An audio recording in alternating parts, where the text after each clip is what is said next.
Welcome back to Smatterings from Shakespeare. I am your host, Barry Kraft. And I promised you this time we would talk about the amazing role, the amazing part in As You Like It, called Rosalind. Rosalind. As most of you are already aware, women were not allowed to act on the Shakespearean stage, on the public stage. They were boy actors who played the part of his young female leads. And I imagine the role of Rosalind was played by a particularly tall, strong, you might say gender bender kind of actor. The character says, because I am more than common tall, it suits me that I would go at all points dressed like a man. And I have a feeling that this particular actor was coming to the end of his career as an actor who could play boy roles. Too tall, maybe a beard beginning to sprout, and his voice no longer being uncracked within the ring, his voice dropping into the manly registers. And Shakespeare gave him one hell of a role to say goodbye to him in his roles as a female impersonator. Rosalind by far is Shakespeare's largest female role. It has over 5,700 words. The next largest, Cleopatra, is 1,000 words fewer, 4,700, and in third place is Portia, 100 words less than Cleopatra. Now, you might ask, why am I saying words instead of lines? How many lines is my role? I think words is a much more accurate way to judge the length of a role. In some of Shakespeare's plays, the early ones, when we have almost all verse, like Richard II and King John and Richard III, Titus Andronicus, even Macbeth, a later play, it doesn't matter for determining the length of the role. It doesn't matter if we use line counts, because each iambic pentameter line, or if it's other verse, those lines, are clearly distinguished.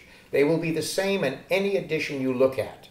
But when we come to prose, the stuff that I'm speaking now, although a highly charged and poetical prose, when we come to prose, the line length is dependent on the width of the page.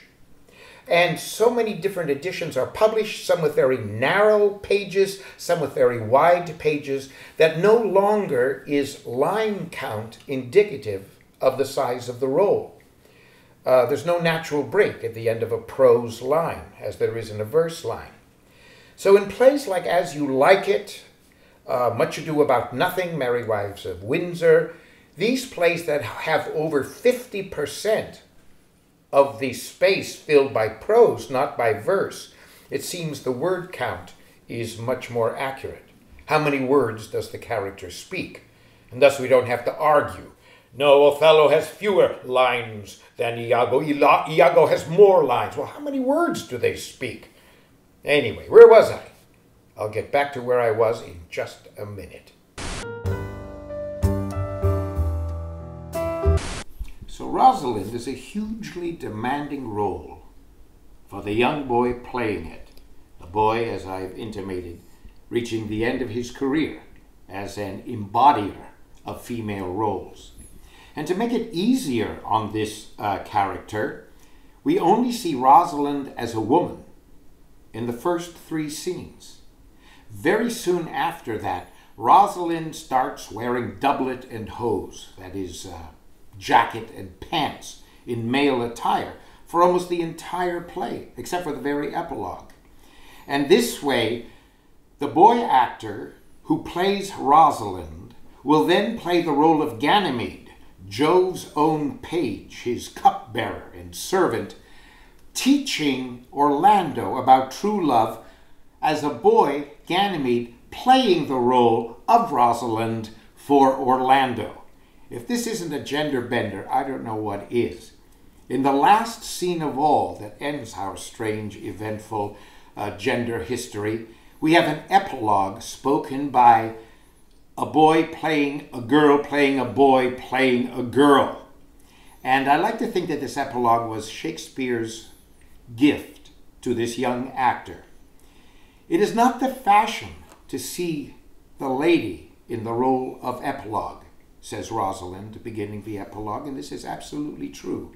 I don't think we have another example in Elizabethan writing, playwriting, where the epilogue to a play is spoken by a female character. And at the very end, the very last sentence of the epilogue, the final words are farewell. And this is Shakespeare's farewell to Rosalind and Rosalind's farewell to the pants rolls. And even in that last sentence, we find the word will sneaked in, perhaps Will Shakespeare. One other thing.